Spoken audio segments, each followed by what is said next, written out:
Bismillahirrahmanirrahim. Assalamualaikum warahmatullahi wabarakatuh.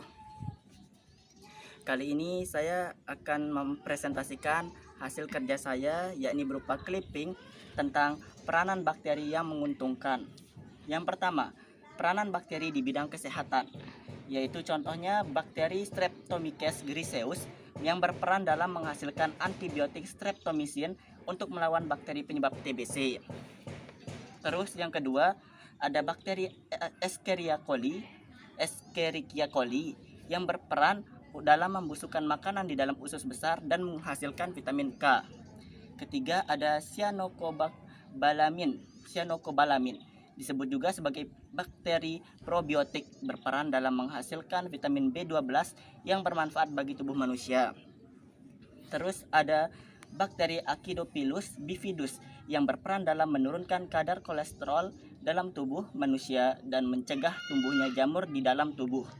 Dan yang terakhir ada Streptomyces eureofaciens yang berperan dalam menghasilkan antibiotik tetrasiklin untuk mengobati infeksi saluran pencernaan, sifilis, infeksi kulit, dan infeksi saluran kemih.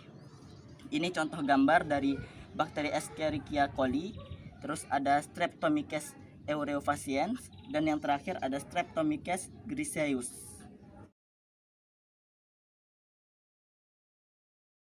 Ini ada peran bakteri di bidang pangan, peran positifnya.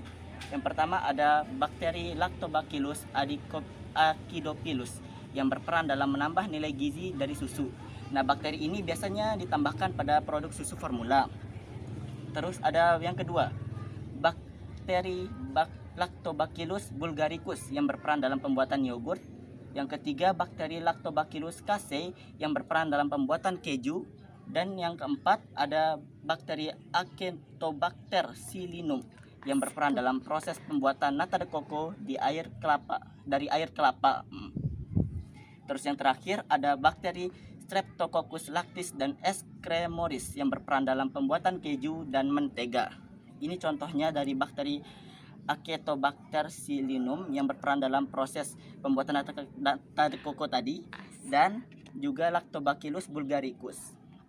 Yang terakhir, peran bakteri di bidang pertanian dan peternakan. Yang pertama ada Clostridium yang berperan dalam mengurai atau sebagai dekomposer senyawa organik dalam organisme yang sudah mati.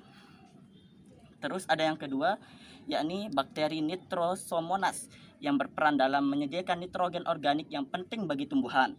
Yang ketiga ada Clostridium, Azotobacter, Azoospermillium, dan Rhodospirillum yang berperan dalam mengikat nitrogen dari udara bebas yang bermanfaat bagi tumbuhan. Terus ada bakteri yang hidup di dalam tubuh hewan herbivora, yakni bakteri selulolitik yang terdapat dalam perut hewan herbivora tadi. Bakteri ini memiliki enzim pemecah selulosa yang tidak dimiliki oleh hewan tersebut, sehingga bakteri ini berperan membantu memecah sel tumbuhan yang akan dicerna sebagai pencerna dia. Dan yang terakhir ada bakteri Rhizobium yang bersimbiosis dengan tanaman kacang-kacangan yang berperan dalam mengikat nitrogen sehingga menyuburkan tanah. Ini contoh dari bakteri, gambarnya bakteri Nitrosomonas dan bakteri Rhizobium. Sekian dari saya, mohon maaf apabila ada kekurangan baik dari gambar maupun kata-kata. Wabillahi taufiq wal hidayah. Wassalamualaikum warahmatullahi wabarakatuh.